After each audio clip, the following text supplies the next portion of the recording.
How are you guys? Don't forget to leave a review and enjoy the story. Enjoy watching. The story begins. A young man named Fuda slowly wanders through the royal capital. Unshaven and dressed in torn clothes, he walks down street after street. The only witness to his appearance is a cat that meows when the MC passes by. The main character pushes open the door and enters a restaurant. The patrons look back at the newcomer. Fuda approaches the counter. The owner of the establishment notices that he has not seen him here before. He asks if Fuda has any money. MC silently sits down on a chair. The bartender asks irritably if the newcomer is even listening to him. Fuda answers with a question, asking if there is any work for him. His interlocutor tries to find out what his client's profession is. But after carefully examining the newcomer and assessing his shabby appearance, the owner has a hunch. He asks if MC is unemployed. Fuda wearily asks what difference it would make if that were the case. The owner clicks his tongue, thinking for a moment. Finally, he places a piece of paper in front of Fuda. MC reads the terms of employment and asks in surprise if he understands correctly that he will receive $300,000 just for spending time with someone. The owner replies that he doesn't usually accept such dubious offers and adds that MC will get $50,000. He says he has no other work. Fuda agrees. He gently asks if he can eat here with that money, since he hasn't had a bite to eat in a month. The owner of the establishment calculates the profit and finally agrees, specifying that he usually does not feed the homeless and unemployed. He puts a plate in front of MC and urges him to leave as soon as he has finished eating. Fuda savors every spoonful. The next day, MC arrives at the meeting place, an old square by a fountain in a back alley. He checks the paper again to make sure everything is correct. Fuda wonders what kind of conditions these are. $300,000 for a normal conversation. Remembering the restaurant owner's words, the protagonist worries that he might be walking into a trap. A sudden sensation makes the protagonist look up, breaking away from his thoughts. He senses a frightening tension in the air. The main character easily finds the source of the fighting aura. Opposite him, a figure in a cloak is sitting on the railing of the fountain. Fuda glances at the paper, reading the client's description, a man in light armor and a blue hood. He approaches the stranger, who looks at him excitedly. Jumping up instantly, the client asks if the MC has accepted his request. The latter hesitates and then answers in the affirmative. From the voice, the main character realizes that he is talking to a girl named Lilac. An awkward silence hangs between them. His companion asks if everything is okay. The MC shyly tells Lilac about the fighting aura around her. To his surprise, he realizes that the client hasn't even noticed it. After thinking for a moment, she replies that she now understands why people have been avoiding her for the past few years. The main character sits down at a distance from a girl. Under her questioning gaze, he admits that he doesn't want to disturb her with an unpleasant smell. She smiles reassuringly, saying that she came to talk and that the place itself doesn't smell very pleasant either. Fuda laughs awkwardly, but he relaxes a little, deciding that the stranger has no ill intentions. The main character, lowering his head, thanks Lilac for her request. She reaches out to him, surprised by the protagonist's words. He says that for an unemployed person, an offer is something bigger than for an ordinary person. Understanding flashes in the girl's eyes. The unemployed are people who have no profession. For some unknown reason, they do not receive the talent they should have been born with. They are rejected by society and labeled as good for nothing. Fuda says that he worked in another country for 2 years, but after making one mistake, he was expelled from his job and from the country itself. Since then, he has been unable to find work anywhere, and as a result of his wanderings, he ended up in this country. That is why the main character seized upon this request. Lilac, thoughtfully placing her finger on her chin, asks what Fuda did before he was expelled. He admits that he was a gladiator, and his interlocutor's eyes light up. MC continues, explaining that although he had no specialization, he was confident in his abilities, but Lilac interrupts him, noting that this is a good opportunity for her. Fuda asks in confusion. Lilac suggests arranging a duel, which will be paid for additionally. The main character still doesn't understand anything. Lilac thinks aloud, deciding that this is the work of fate. The MC is still confused, but concludes that rich people have their own quirks. His interlocutor admits that this is the first time she has challenged someone to a duel, but Fuda is the only one who responded to her request. Taking out her sword, she adds that the main character has been through a lot due to his lack of a profession, and since he claims to be skilled with weapons, she wants to see for herself. Lilac explains that this is really important to her. Beaming, she says that if he really is a good fighter, then he is the person she has been looking for. Fuda is overcome with memories. He is declared the champion once again. The crowd shouts his name. The main character straightens up, and the girl notices the change. She hands him a weapon, saying that the only sword she can offer him is her spare. He accepts the blade. The MC managed to become the champion despite being unemployed. The main character has always liked to use the same weapon as his opponent. And although he is no longer the champion, he remains the same person. Lilac says that the winner will be the one who deprives the other of the opportunity to resist. The MC promises that he will try not to hurt the stranger. She also asks him not to make any noise because she doesn't want the residents of the capital to know where she is. The main character agrees to her conditions, puzzled. The interlocutors begin the battle.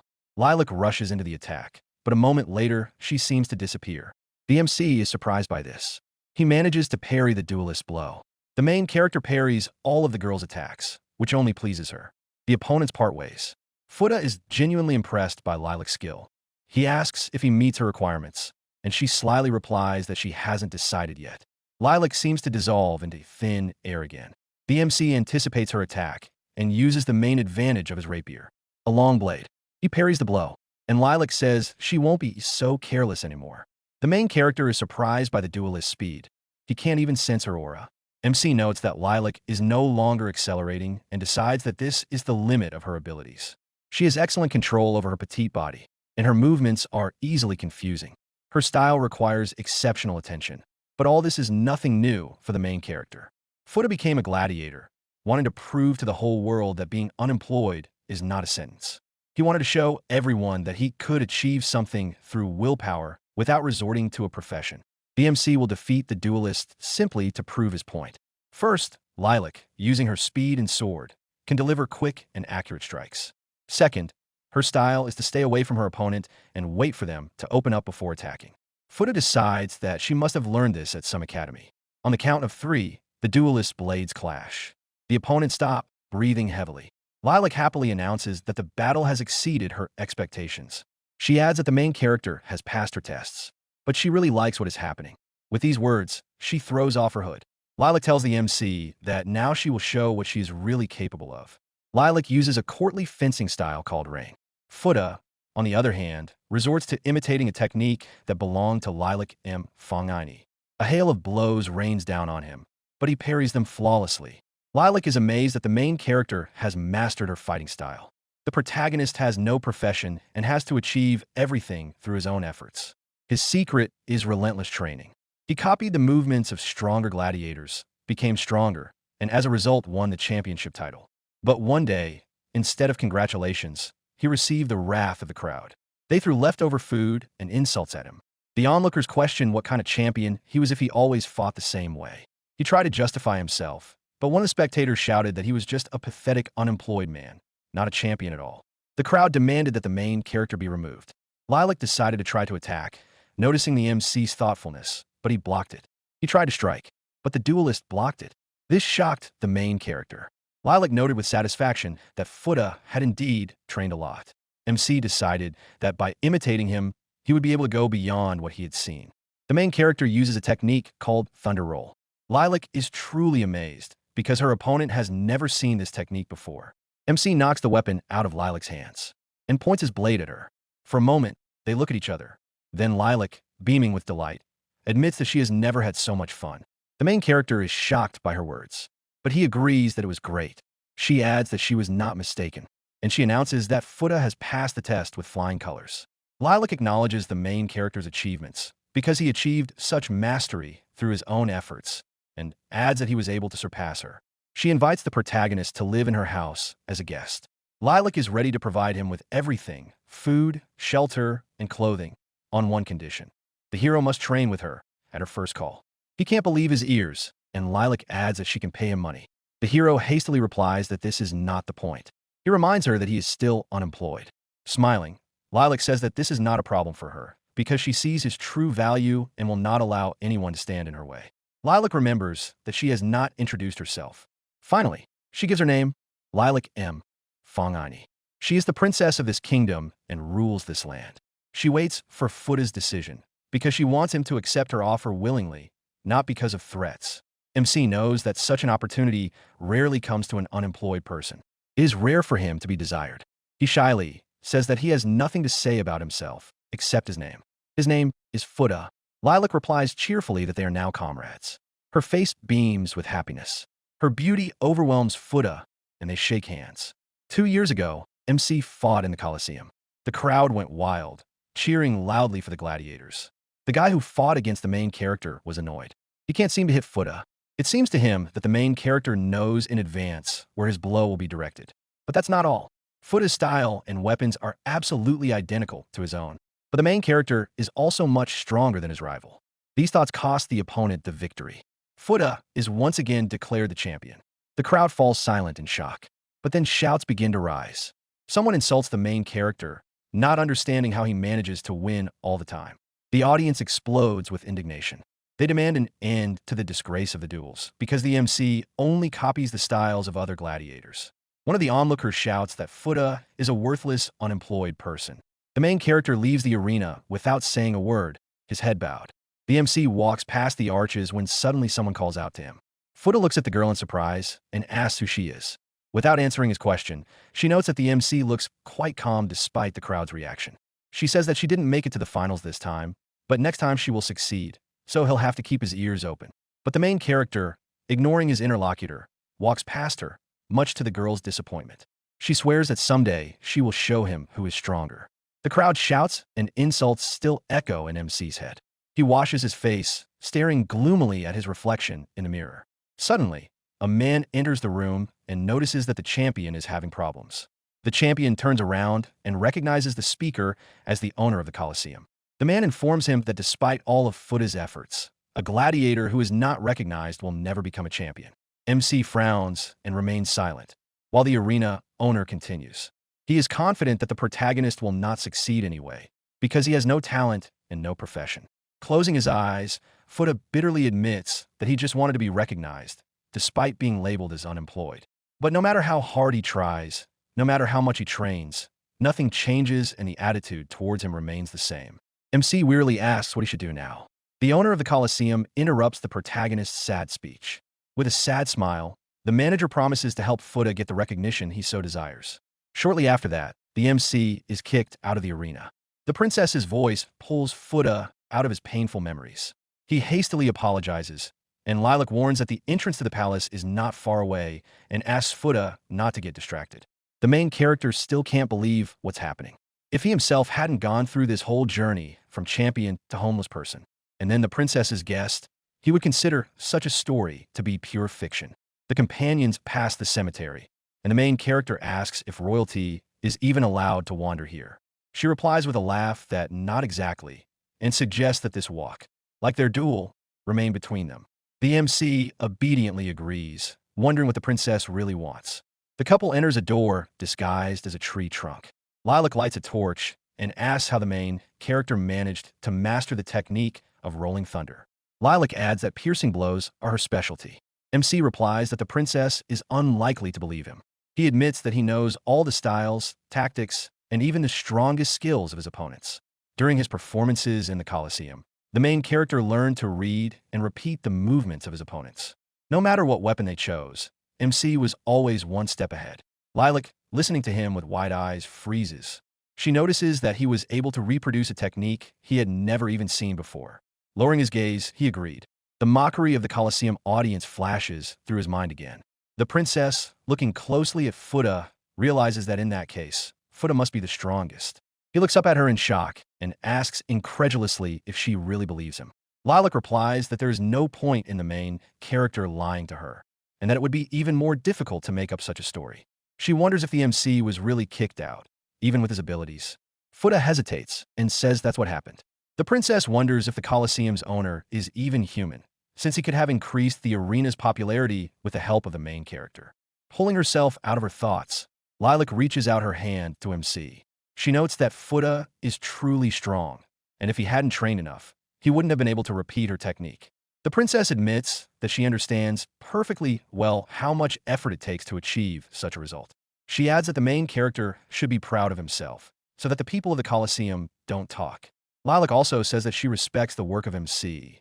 Fuda is touched by the princess's words. He doesn't care what she does. After all, Lilac is the first person to appreciate his efforts, and that's all he wanted. The princess says that they need to find a way to show the power of MC. Even though he will be her guest and get himself in order, Fuda will still be unemployed, and people will treat him with suspicion. The princess is the only one who knows about his abilities, and she can't even tell anyone about their duel. The main character considers telling Lilac that he was the Colosseum champion. He starts to speak, but immediately stops himself, remembering the arena's owner. The princess asks if everything is okay, and the MC hastens to allay her concerns. Lilac promises that they will find an opportunity for him to prove himself, and in the meantime, Fuda will be her guest. All that remains for the companions is to climb the stairs. After climbing the last step, the main character peeks out of the passageway and discovered that the passageway was securely hidden in the fireplace. However, Fuda expected something like this from a royal castle. The princess took off her hood and said she would prepare a room for the MC. But first, he needs to tidy himself up. He immediately apologizes, but Lilac replies that everything is fine.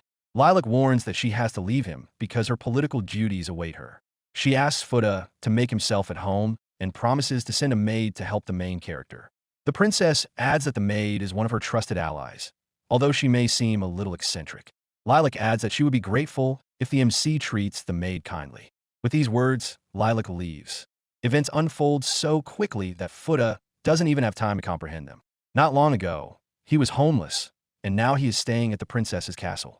He has been given a very beautiful room. MC wonders how Lilac can so calmly leave such a person alone with all this luxury. Doesn't she care at all if something gets stolen? Although the main character has no intention of stealing. The voice replies that the princess simply understands easily who to trust and who not to trust. Fuda thoughtfully agrees, then turns abruptly. He sees a girl named Krona climbing into the room through the window with a bag slung over her back. The MC asks who she is. Then he remembers with shock that they're on the top floor of a towering palace. The girl who entered winked mischievously. She cheerfully confirms that this is indeed the case. She introduces herself as the beloved maid named Krona. Fuda politely greets Krona, but she waves him off, asking him to refrain from formalities. She adds that everyone likes cute young maids. The MC asks if the princess sent the girl. Krona raises her fist and cheerfully replies that she has come to take care of the guest Lilac. Remembering the royal's warning about the maid's eccentricity, he thinks that this word does not quite describe Krona. The main character wonders why the maid chose such a strange way to enter the room. Krona explains that this would arouse less suspicion, which Fuda doubts. Krona indignantly points her finger at Fuda, explaining that he is the princess's secret guest. And if people notice such a cute maid entering an empty room, they might guess something. The maid is instantly distracted, noticing that the main character is nearly 2 meters tall. The maid reminds Fuda of the princess's request to keep quiet and stay in his room. But Fuda is confused and asks if they're talking about the same Lilac, because she never gave him any such orders. Krona looks closely at MC, noting his sad and bedraggled appearance. She throws him some toiletries and sends him to the shower. Fuda enjoys the process. After all, he hasn't been able to take a bath for 2 years. Suddenly, the maid unceremoniously pulls back the curtain and businesslike asks if he needs his old clothes or if she can throw them away. The main character jumps in surprise. Wrapped in a towel, he asks Krona what she thinks she's doing. She doesn't see anything strange in her behavior. Fuda replies that he will throw everything away himself, but Krona waves him off, saying that it is not difficult for her. She offers to help Fuda wash up, but noticing his reaction, she emphasizes that everyone has their quirks. The maid adds that she can call MC her brother, but he flatly refuses. Krona finally leaves him alone, but as soon as he exhales, she returns. Winking, Krona asks if he managed to relax in the company of such a lovely maid. Fuda decides that he really needs to calm down. The next step in the procedure is a haircut. Krona notes that Fuda is quite handsome. Krona asks what hairstyle he wants and offers to style his hair the same way as hers. Not wanting to embarrass the princess, he asks for a regular haircut. As the maid cuts off strand after strand, she asks how he convinced the princess to grant his request. She admits that Lilac did not explain why Fuda became her secret guest. Remembering the royal's request to keep the duel a secret, he decides that the princess does not want Krona to find out about anything. The maid continues the conversation and, noting that the main character does not look like a healer, asks what his profession is. Recalling all the nasty things Fuda has heard about himself, he says he is unemployed. Krona merely remarks that this is unlikely to be the reason for such an attitude towards the protagonist and asks for a couple of hints. Then she sees how surprised the main character looks and asks what's wrong. She also notes that Fuda looks as if he has seen a chicken roasted by magic. Surprised by the comparison, Fuda asks if Krona is embarrassed that he has no profession. She calmly replies that he is far from the first unemployed person she has met and that she does not think it is a reason for humiliation. The maid adds that he is a guest of the princess, approved by Lilac. The maid finishes her hairstyle. Without undue modesty, she remarks that it turned out wonderfully. MC is pleased with the result and sincerely thanks Krona. She asks him not to be stingy with praise and suggests calling him New Fuda because now he is completely different from his former self. But the main character replies that this is silly. Someone approaches the room, realizing that the princess's new guest is there. Fuda eats greedily and immediately apologizes for his manners, but Krona waves it off, saying that as long as he doesn't praise her, she's willing to turn a blind eye to his etiquette. Fuda remarks that it's funny how the food gets tastier and tastier every day. He explains to the puzzled maid that yesterday was the first time in a month that he had eaten normally. If it weren't for the princess, he would have continued to starve. The maid jealously asks which dinner he liked better, hers or yesterday's. She threatens that he will get it if he gives the wrong answer. She adds that she worked hard on these dishes. The main character is shocked that Krona cooked everything herself, and she reminds him that she is obliged to take care of him. Fuda says that today's food is much better because everything always tastes better in pleasant company. The maid is embarrassed and asks everyone to eat, otherwise she won't stop talking. Krona asks what the MC's favorite dish is, and when she learns that he has no preferences, she is very surprised. But suddenly the door bursts open and someone enters, interrupting the conversation. A young man stands in the doorway, and behind him is a whole squad. Fuda does not know these people. The newcomer announces that he has come to meet the princess's guest. He abruptly asks what the MC's profession is. The latter hesitates and admits that he is unemployed. His answer is met with rude laughter. The young man's companions, who are called Richter, remark that the princess must indeed be strange, since she brought an unemployed person to the palace. They add that she chose the first person she met because she has no one else to talk to. Fuda recalls his conversation with Lilac as they walked to the castle. She explained that she invited him to her place so she could become stronger. The princess told Fuda that she was fascinated by his ability and wanted to learn more about it. She added that she didn't care that the MC had no profession. The main character asked why she needed this, and Lilac promised to explain everything to him later. She asked Fuda to tell her everything about himself, without worrying about the time. Then he felt a strange sensation. MC doesn't care that the newcomers laughed at him. It doesn't bother him in the slightest. But he can't stand the mockery of the princess, who is the first to learn about his abilities and accept him for who he is. The main character clenched his fists, ready to defend the honor of the one who saved his life. But Fuda doesn't have time to do anything. Suddenly, a wet mop flies into Richter's face.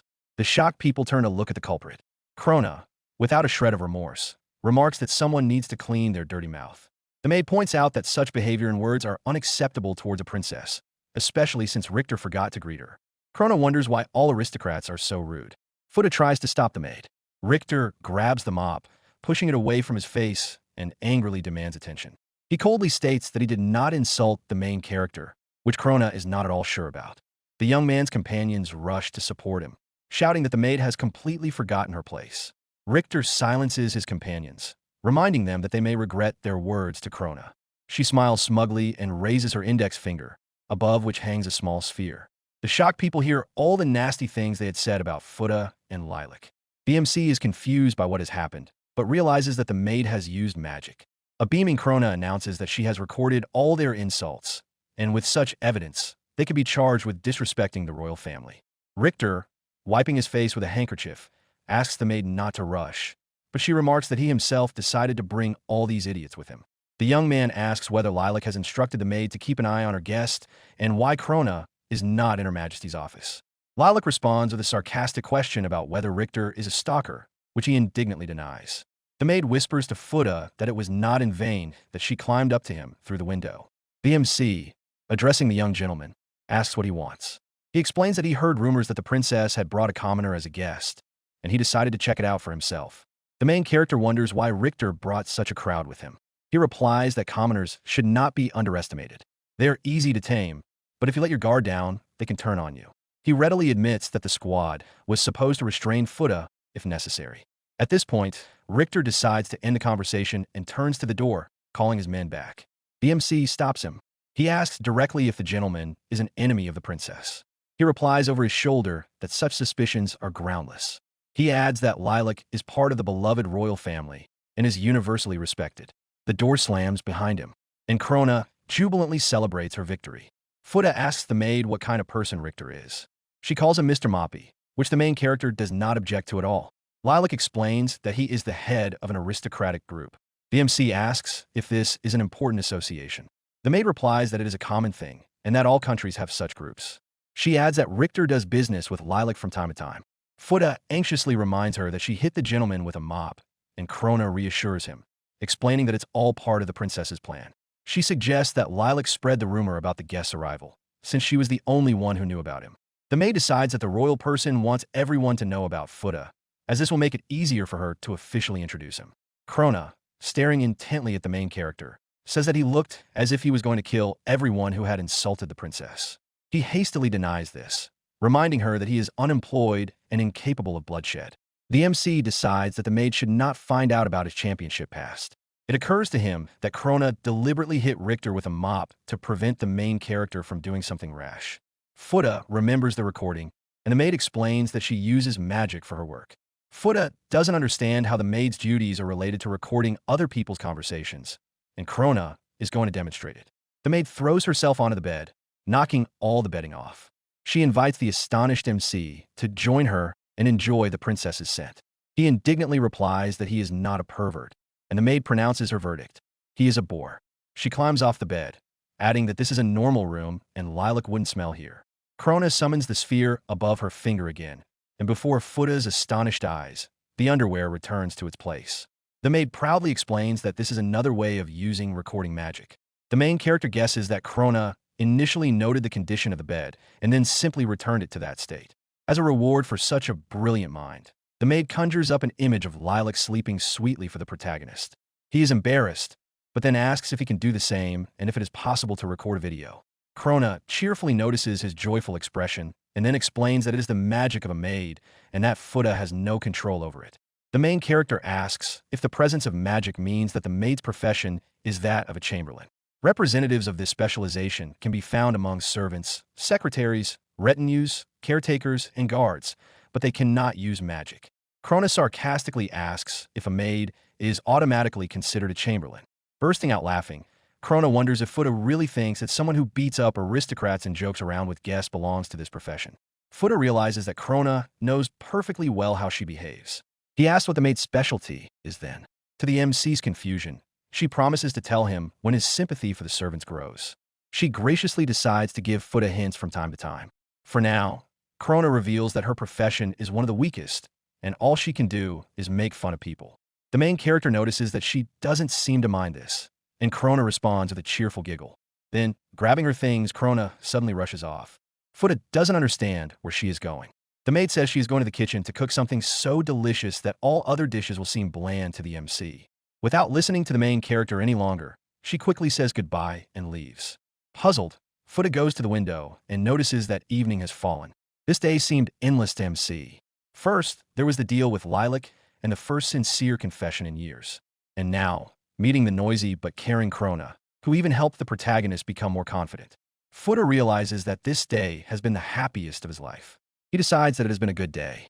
Then the door opened, and the main character looked back and saw the princess on the threshold. Lilac notices that they haven't seen each other for half a day, and she couldn't wait for this moment. Embarrassed by her attentive gaze, the MC calls out to the girl. She approaches and notices that he has changed. She says he looks good, and Fuda thanks her, smoothing his hair. Lilac points out the absence of the maid, and the main character admits that Krona is overflowing with energy. The princess agrees with a laugh and adds that she is glad that the maid did not interfere with the MC in any way. Fuda replies that the maid is indeed a bit eccentric, but she helped him a lot. Lilac decides that she was right to send Krona to take care of MC and asks him not to quarrel with the maid, even though she has a difficult personality. Fuda happily agrees, noting that they already get along quite well. In the kitchen, the maid sneezes desperately from all the talk about her. The princess and her guest leave the castle. Lilac admits that she only met Fuda thanks to Krona. The maid suggested that the royal person try talking to the stranger, and she did just that. The MC realizes that this is why the maid knew about the request but didn't know about the duel. Taking advantage of the opportunity, he asks why the princess was looking for someone to talk to in the first place. She thinks about her answer. She says that she simply had nothing else to do, so she jumped at Krona's unusual offer. With a grim laugh, Lilac adds that in the end, she wasted her time because no one ever came. The MC feels her eerie aura again. He understands perfectly well why no one wanted to approach the princess, although he does not tell her about his guess. The royal person smiles and remarks that she no longer needs to carry out the maid's idea, which turned out to be really clever, because now she has met Fuda. Lilac asks if MC knows what she expects of him. He thinks hard. Then he says he doesn't know how useful he will be to her. He adds that he is even ready to make sacrifices as a sign of his loyalty to the princess. These words terrify Lilac. She asks if the main character tried to come up with something cool and if he understood her at all. He is frightened that he did something wrong. The princess reaches out her hand to Fuda. She says that she has been waiting for their agreement more than anything else. He still doesn't understand what is required of him and asks how he can help Lilac. She demands that Fuda stop being modest and start appreciating himself and his strength. The main character hastily apologizes and the princess softens. She admits that sometimes she doesn't mind listening to something cool, but he shouldn't get too worked up about it. Lilac wants the MC to understand. She doesn't need fiery speeches. More than anything, she wants to spend time with the ordinary Fuda. She adds that she won't let anyone interrupt their meetings, not even a poet who would read her favorite poem. Lilac herself is embarrassed by her words and says she won't repeat them. The main character tries again to convince Lilac that she is overestimating him, but the princess cuts him off sharply. The royal reminds him that Fuda himself said he was confident in his abilities. The MC admits that the princess is the first person to appreciate and praise his strength. He adds that he was very happy with her praise, and it seems that Lilac believes in him more than he believes in himself. The princess smiles affectionately.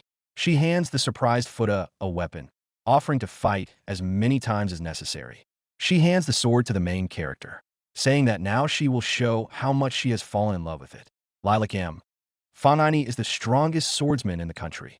Since no one could match her in strength, everyone prefers to stay away from her. People fear her origins, her powerful aura, her strong spirit, and her high intelligence, and so she is alone.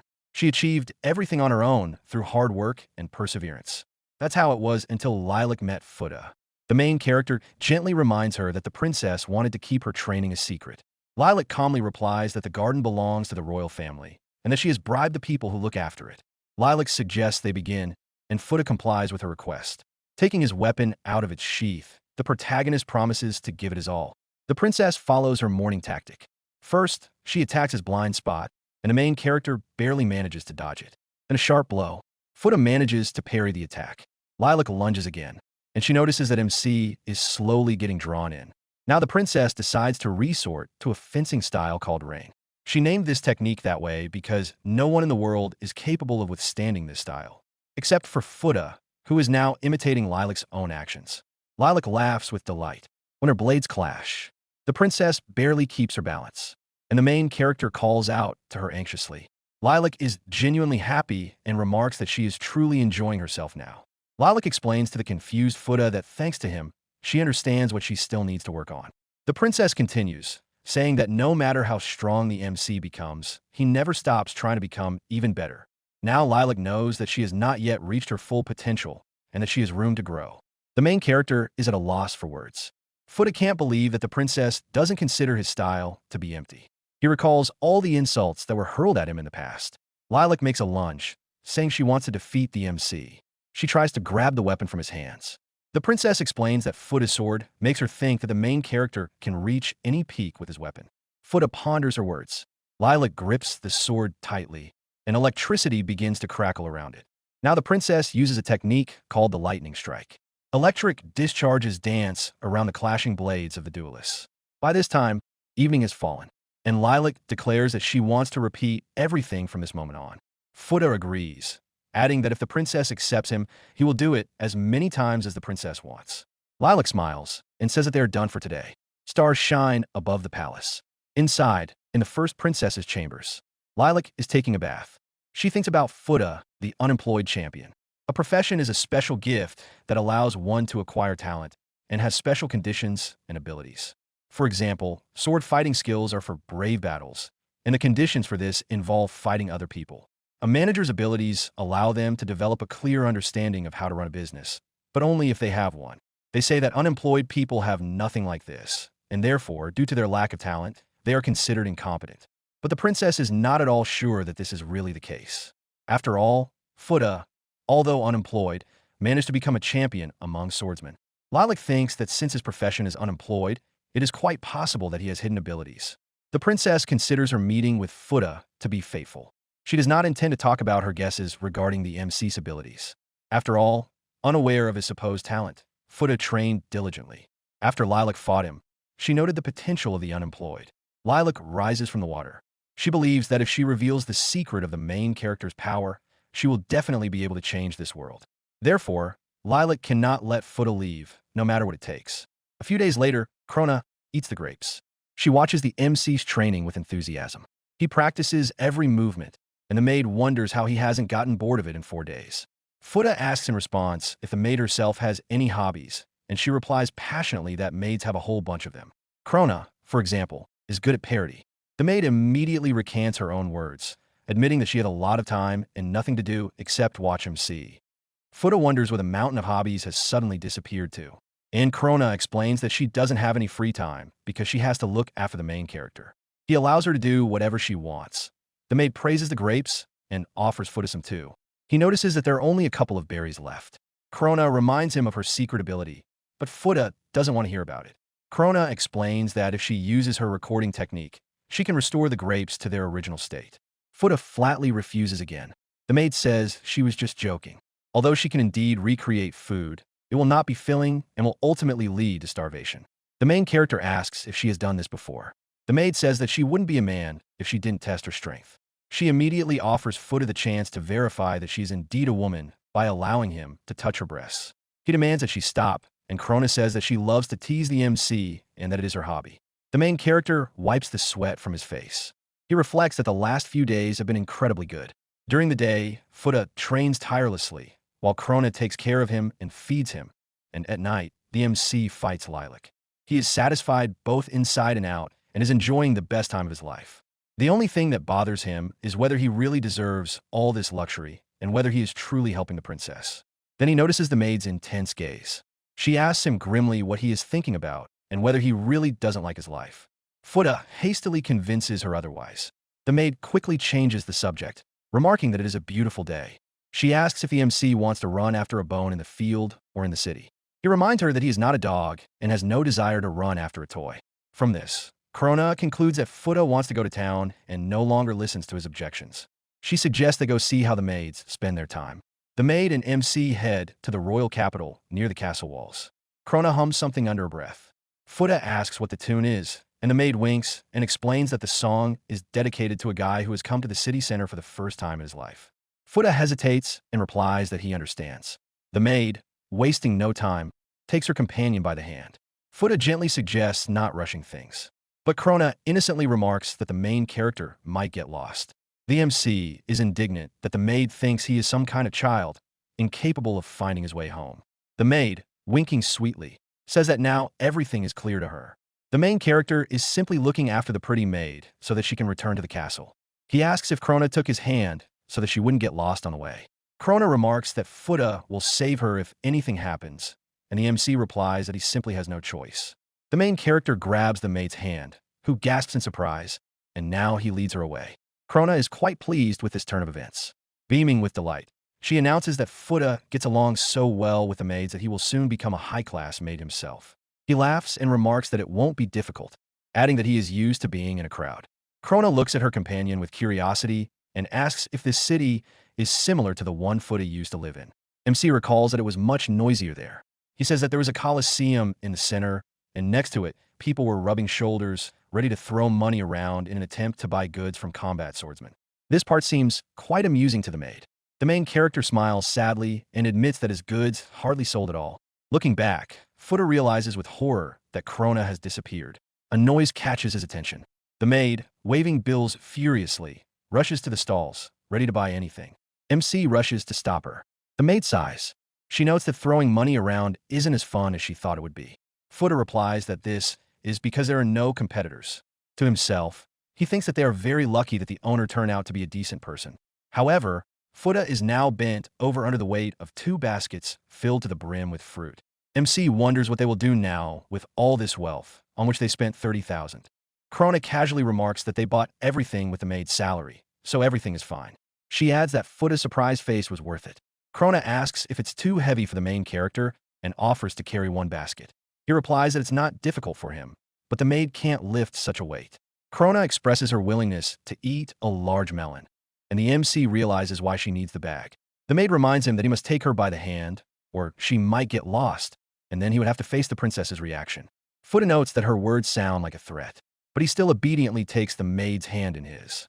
He says gloomily that he is not worthy of such treatment. Krona asks what has come over him and reminds him of her question about whether he likes this kind of life. He admits that these are the best days of his life, so the maid need not worry about that. His only concern is that he will not be able to repay Lilac for her kindness. Krona hums thoughtfully. She believes that it is not easy for the princess either. She has many enemies, including Richter, and now the king is away. The maid explains to the confused Fuda that His Majesty is meeting with some important person from another country. The main character stammers, trying to find out if he can help in any way, since all these circumstances are so sad. Krona gently says that the MC can hardly do anything, and Fuda is surprised that she answered so quickly. The maid hints to Fuda that the only part of the plan that Lilac cannot handle herself is the conversation, so she can ask the main character to do it. The MC replies that he has no other way to repay the princess for her service. Krona agrees, adding that Lilac does not allow her to help in such situations, so the princess's request must be well motivated. Remembering the royal's hope that Fuda won't let her down, the MC thanks the maid and replies that he understands. Krona, smiling cheerfully, rushes forward and asks where they are going now. A flash catches the protagonist's attention. He jumps on the maid with a cry, knocking Krona off her feet. The knife, which Fuda noticed in time, pierces an apple. The MC realizes that the blade was meant for him. The main character holds the confused Krona tightly in his arms. Fuda orders the attacker to show himself. An entire armed squad emerges from the alley. Fuda shouts resolutely that even though he has no idea who these people are, he will not allow them to lay a finger on the maid. The MC quickly surveys his opponents. There are 7 people in front of him, all wearing masks and ready to deal with Krona and Fuda. It seems that these people are assassins. The main character decides that trying to negotiate peacefully is useless and orders Krona to stay behind him. Then Fuda realizes with horror that the maid has already left her place. The maid stands in front of Fuda and addresses the attackers. She tells them not to underestimate her and that she will protect the protagonist because he is the princess's guest. Krona fearlessly remarks that she is the killer's target. They draw their swords. Fuda suggests that the maid flee. With a smile on her face, she summons a sphere and replies that Fuda, unlike her, will not get lost. But the killers aren't waiting for Krona and MC to finish talking. The squad launches an attack. The main character quickly assesses the situation. The attackers use a wave attack technique in a narrow alley. They work well as a team and know perfectly well that magic will be useless against such a large number of attackers. Their actions are not without meaning. The maid recalls her conversation with the princess. At that time, Krona noticed that Lilac definitely did not learn about Fuda by accident and most likely gathered information and directed the entire process. The maid grimly added that it was so that she could be killed, and the princess awkwardly agrees, admitting that it had been so much fun since the MC arrived in the capital. Lilac offered them a deal. She noted that Krona no longer had a reason to live and gave the maid the power to use it for the princess's sake. The maid reflects that even if she proves useful, it is unlikely that anything will change. But she doesn't care. After all, she is here for one reason only. But Krona is frightened to see knives flying at her. A quick movement changes their trajectory. This puzzles the assassins, but a moment later, one of them is already choking on his own blood, pouring from his slit throat. Another mercenary, not having had time to understand anything, also falls dead. Another assassin notices Fuda and even manages to throw a knife, but soon dies as well. Krona silently watches the blood splatter and listens to the screams. She realizes with amazement that the MC is using the same fighting technique as the mercenary squad. He kills one assassin after another. Noticing another enemy, Fuda thanks the attackers for throwing the knife first, because thanks to this, the main character was able to copy their technique. The assassin furiously prepares to strike. MC calmly remarks that, alas, he was born into a family where letting enemies live was not the norm. He once again imitates someone else's fighting style and kills the last mercenary. Fuda admits that he is not so saintly as to forgive those who dare to harm his loved ones. The main character turns to Krona. She doesn't understand what he is about to do, but Fuda rushes towards her, anxiously trying to find out if she is okay. He hurriedly informs the maid that the knife has been sent. She sighs, then suddenly bursts into laughter. Wiping away her tears, Krona says that Fuda is very interesting. The MC asks what is wrong with her. The maid wants to know why Fuda is so strong, since he is unemployed. She mimics how the main character behaved, and he hurriedly stops her, saying that he already understands that Krona is not hurt. Krona apologizes sarcastically, noting that she is not feeling very well either. Finally, the maid thanks Fuda. The maid suggests returning to the castle, as she is going to prepare a festive dinner. Fuda agrees.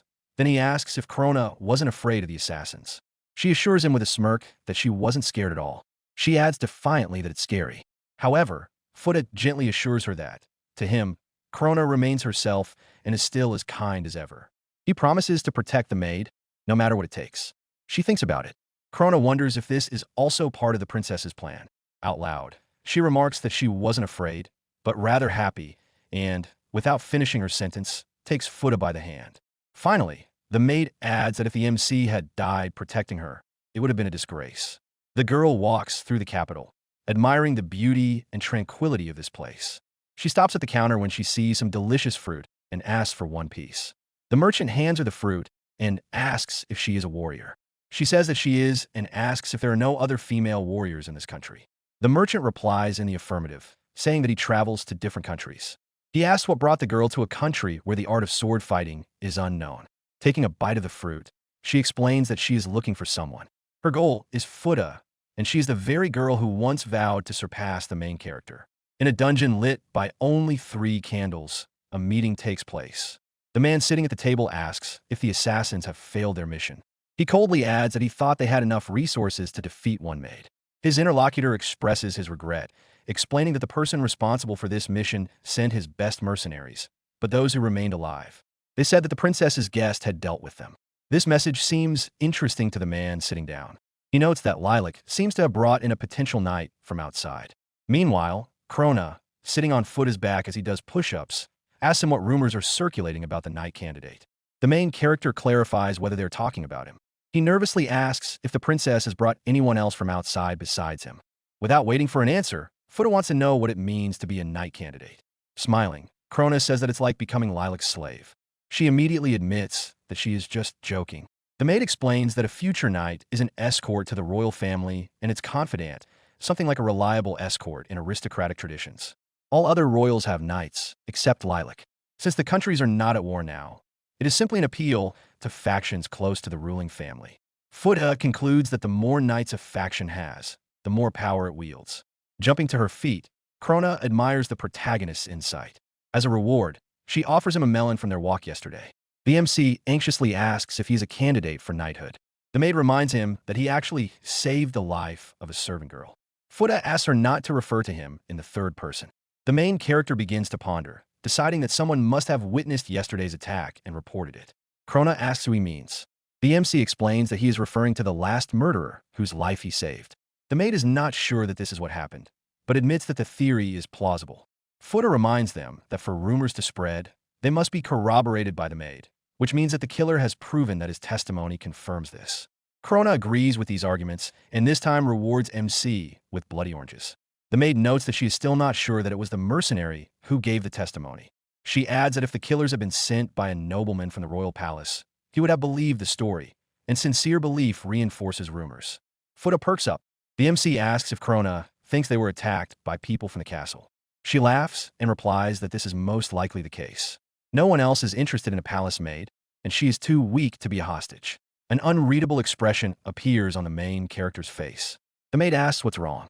He darkens, grabs Krona by the shoulders, and looms over her. The maid blushes in embarrassment. She asks if Fuda is proposing to her. She hastily adds that she needs a more decent place for that. The main character simply tells the maid to stay close to him. She quickly asks him to hold his horses, because she was just joking. The MC asks again. Krona, blushing, stammers incoherently, saying that no matter how much she likes Fuda, she is not going to touch what belongs to the princess. The main character stops the maid's stream of words.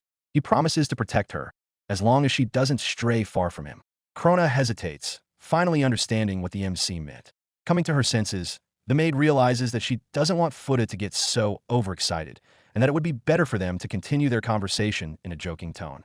Fuda apologizes, and the maid exhales. She says that they are not taken seriously in the palace, because the inhabitants of the castle are not particularly intelligent. The MC reminds her of the mercenaries who were sent. The maid replies that Fuda should have defeated the assassins and thus made a name for himself. She adds that she is sure the attack was part of the princess's plan. Fuda is speechless. The maid continues, explaining that she questioned Lilac yesterday. Lilac admitted that she was sure Fuda would defeat the mercenaries. After hesitating, the main character promises to stick to his role, since that is the princess's plan. He adds that he does not think he can become a knight. Krona, pouting, replies that she is too fragile to be his support and pillar. She immediately rushes to the door, saying that she's going to cook rice for Fuda. At the door, the maid bumps into Richter and, out of habit, addresses him by his nickname. He angrily calls her a nasty servant who has no respect. Krona interrupts the stream of insults, asking if the gentleman has come to see the main character. Richter replies that he has, and Krona remarks that in that case, the aristocrat is indebted to her. He is indignant, asking why that should be so. Richter asks the MC if he can call him by his first name. Fuda addresses the gentleman informally and asks what he wants. The aristocrat has a sword with him, and Richter wants the main character to accept his invitation, as in the case with the princess. The royal courtyard is considered a public place, but in reality, it is mainly used by those who are connected in some way to noble families. The aristocrats turn to Richter and Fuda as they approach. They ask where the gentleman has been and who he has brought with him. Richter announces that he has invited a special guest to today's meeting. He introduces the main character as a candidate for knighthood for Lady Lilac.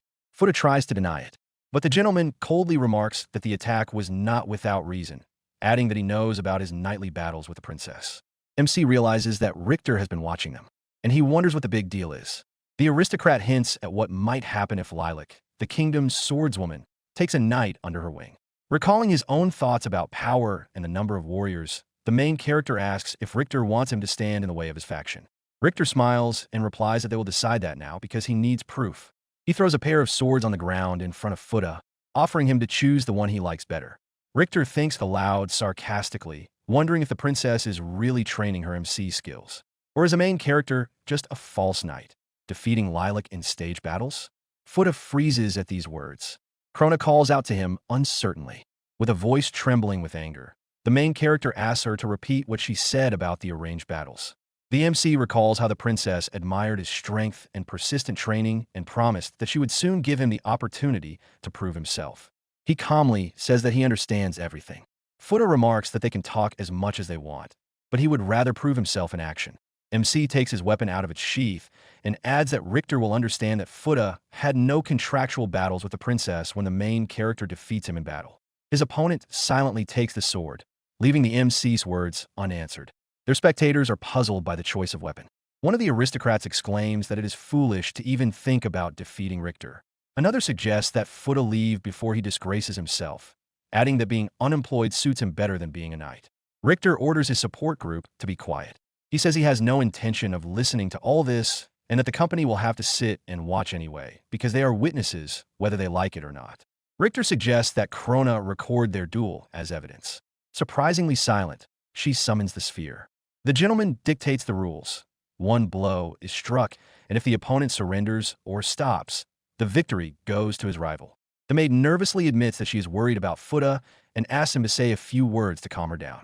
The main character, addressing his opponent, asks if he will be accused of a crime if anything happens. Richter swears on his name that everything will be fine. He makes a promise over his sword. MC, pointing his blade at his opponent, says that his opponent's weapon is his special weapon. The master interrupts him, advising him to stop whining. Reassured, Krona cheers enthusiastically for Fuda. She wishes the main character luck, and the opponents rush at each other. Their blades clash. The rivals scream with tension.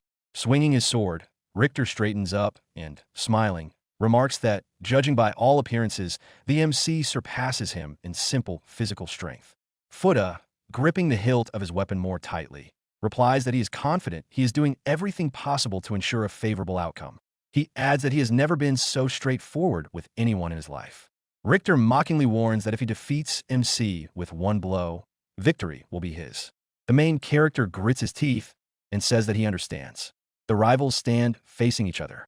Fuda senses an unusual power emanating from his opponent. He doubts that Richter is an ordinary aristocrat. Richter evades the question, instead insulting the protagonist. He remarks that the MC does not come from a good family. With these words, Richter launches an attack. Fuda notes his opponent's speed with concern. The aristocrat resorts to Lantis style called sword dance. The main character barely manages to dodge the attacks. The audience lets out admiring cries. They assure him that no one has ever survived when Richter uses his technique. Fuda clenches his jaw tightly and curses.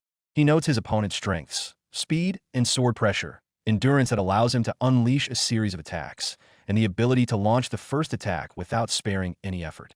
Repeating to himself, stronger, sharper, faster, and more powerful, the protagonist reproduces Richter's style.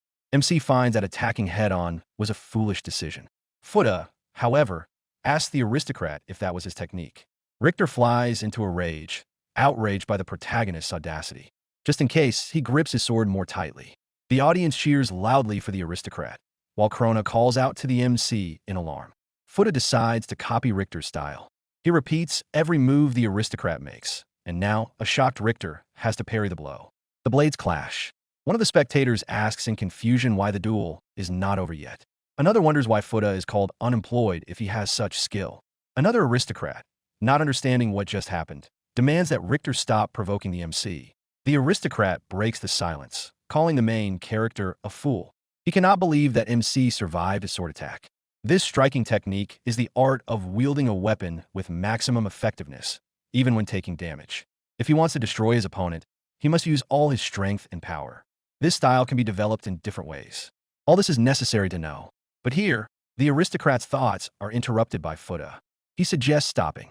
However, the enraged Richter demands to continue until the conditions for victory are met or one of the duelists admits defeat. The aristocrat orders the MC to attack. Richter is confident in his abilities. The protagonist's astonishment is replaced by determination. He advises Richter to be cautious. Fuda imitates a technique called sword dance. He attacks the aristocrat, their blades clash, and the MC knocks the weapon out of his angry opponent's hands. The spectators lower their heads, and Krona rejoices. The main character points the tip of his sword at the defeated Richter. Both are breathing heavily and looking at each other. The maid smirks at the disappointed witnesses of the fight. Closing his eyes, Richter realizes that the battle is over.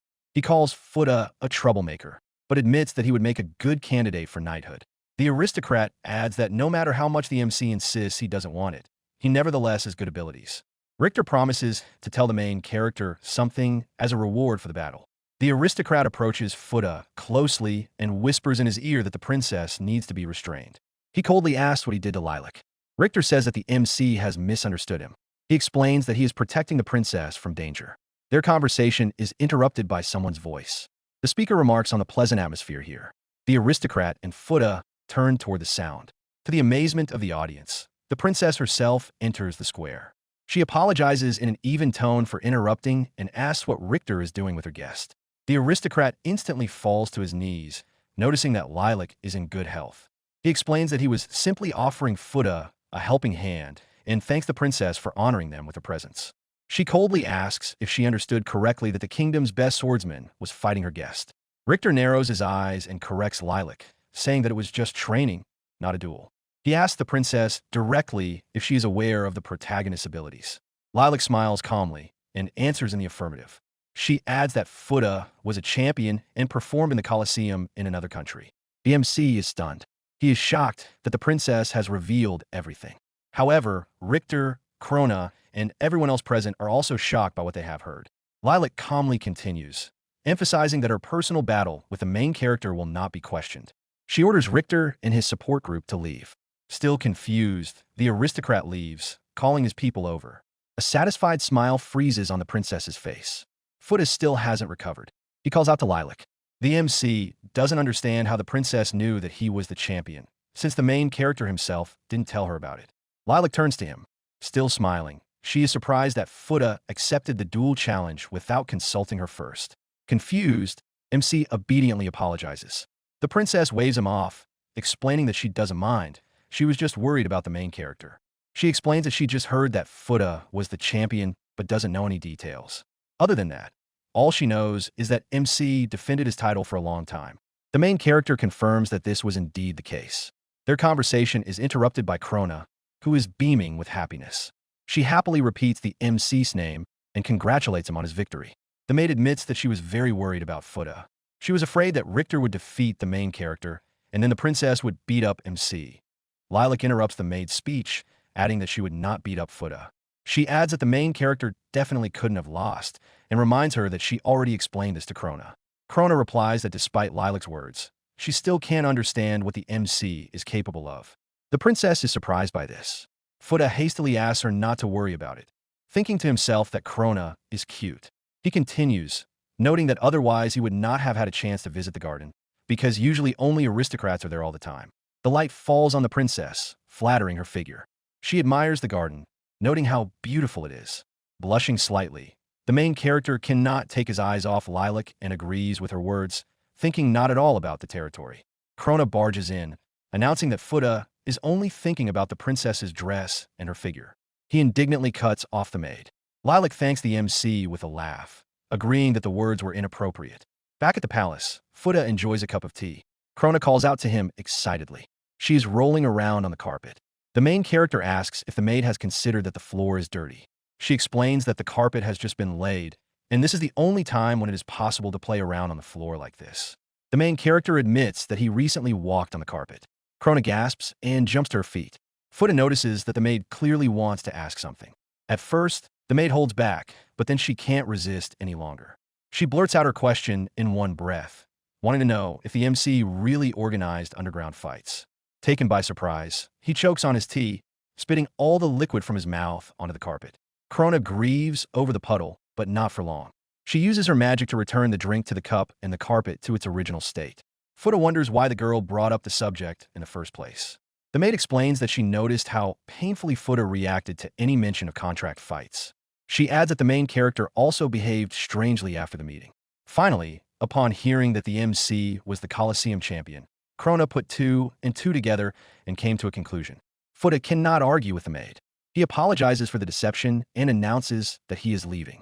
Confused, Krona is even lost for words. Coming to her senses, she rushes after MC and grabs his hand. She cries out that she didn't want to send the main character away at all. Ignoring her, he loudly admits that he ruined the battle. He insists that he is not worthy of the maid's respect now that she knows everything. Krona shouts over Fuda, claiming that she knew nothing, and demands that the MC calm down before doing anything. Out of breath, the main character and the maid collapse on the floor. Still breathing heavily, the MC begins his story. Fuda desperately wanted to prove that, despite his unemployed status, he was also worth something. He thought that by achieving impressive results as a swordsman, he would gain universal recognition. That's when Fuda met the owner of the Colosseum. He explained to the MC that no matter how strong and determined he was, he would not be considered a champion unless he became a famous and popular swordsman.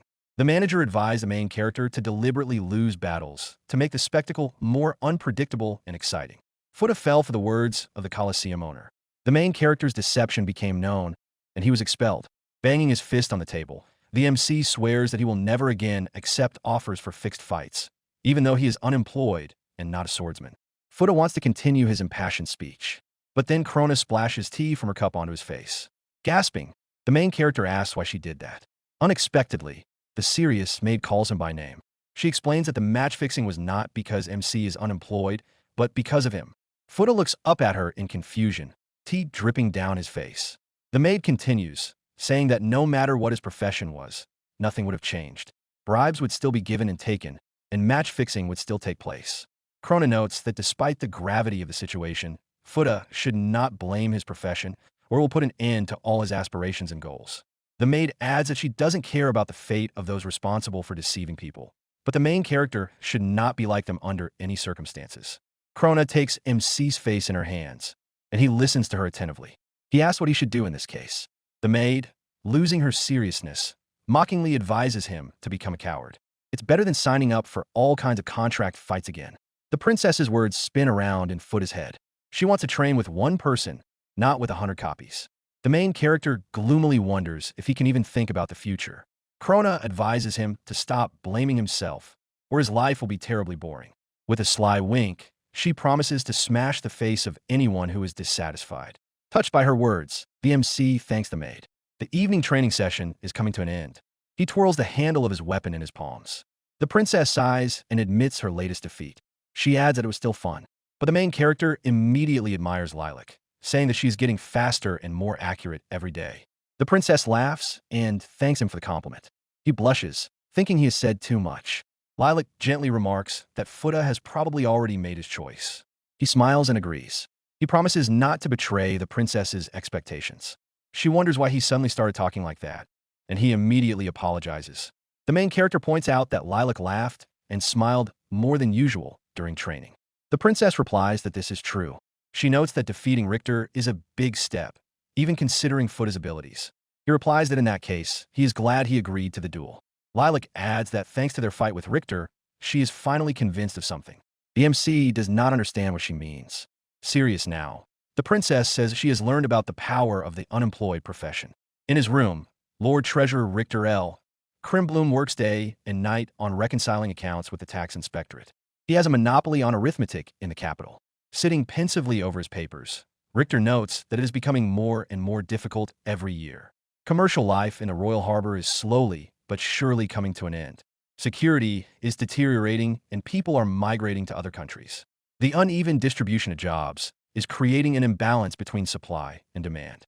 A temporary tax increase will not solve the problem. The king has switched his focus entirely to diplomacy. His country has too little power, so conflict with other states are impossible to prevent. But if things continue in the same vein, the result will be war.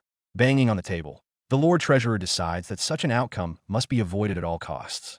Richter remembers the princess. She is the only one who could influence the king, but she doesn't care about any of this. On the contrary, the Lord has heard rumors that Lilac is collaborating with the Royal Harbor Chamber of Commerce. Richter decides that in order to restore the country, he will have to eliminate Futa and become a knight of the princess with the aristocratic faction. He looks at his palm suspiciously. Frowning, the Lord rises from the table. The secretary asks where Richter is going. Taking his weapon in his hand, he replies that he just wants to get some fresh air. Meanwhile, back at the palace, the main character tries to find out what the princess has discovered about the talents of the unemployed. She says that it is only a guess so far. People in this profession must have certain abilities that develop under specific conditions. Lilac explains that Futa's ability to imitate other people's styles is the result of another talent. MC admits that he has not heard of such an ability in other unemployed people. The princess replies that this is good. She asks the main character if he likes trying hard. Futa asks her what she means, puzzled. Lilac recalls the difficult times MC went through after being expelled from the Colosseum, and how Futa was able to develop his abilities under extreme conditions. She adds that she has never met another person who could achieve such stunning success, despite the fact that the protagonist is unemployed. Lilac concludes that for the main character, effort and ambition are fundamental pleasures. Futa recalls how Krona was surprised that he repeated his training for several days and did not get bored. After thinking about it, he admits that the princess is right. MC adds that only the training brought him pleasure. Lilac is glad that her assumption was confirmed. Approaching the main character, the princess says that scattering pleasure is the talent of the unemployed. In other words, the ability to enjoy training and the opportunity for development. Lilac explains that she realized this when she was able to fight Futa. She asks if the MC feels the same way. He recalls all his battles over the past few days. The main character admits that he likes fighting the princess. He asks if Lilac really considers this to be an advantage of the unemployed skill. The princess replies to the surprised Futa that she doesn't like those words. She takes his hand in hers and says that this talent is unique to Futa. Lilac adds that a profession is a tool, not a reason to be bossed around. She says that MC became what he is thanks to his perseverance and training. The princess asks him to keep her discovery a secret, as it is an advantage. Lilac does not want to reveal it to the general public yet. Futa promises to keep quiet, realizing that this is all part of the princess's plan. He asks what the conditions are for activating the talent of the unemployed. Lilac suggests that this requires avoiding work. MC can't believe his ears. The princess explains that since he is unemployed, any effort will lead to defeat. The main character is not very sure about this. Lilac laughs and says that she will always be happy to have Futa around. Richter sinks heavily to the ground. His opponent mockingly informs him that she did not consider the Lord Treasurer to be such a weakling. He blurts out that he had hoped to learn information about the main character from the surviving assassin he had sent to him, but learned nothing. His rival is a girl who has sworn to defeat Futa. Her name is Prim Lancaster. She claims to be a first-class warrior. Richter points out that she lost to the main character, which infuriates the girl. Prim reminds him that the Lord promised to listen to the winner of their battle. He informs them that the outer moat has been filled, and all that remains is to get the princess to agree. He wants to know if it is true that Futa was expelled from another country for conducting contract fights. Prim recalls how the MC left the arena amid the cries of the angry crowd. She replies that it is absolutely true. Prim is confident that this is why she will definitely defeat Futa and admits that she came here for this very reason. To be continued. Thanks for watching. Write your feedback in the comments. If you like the story, please like and subscribe. See you soon.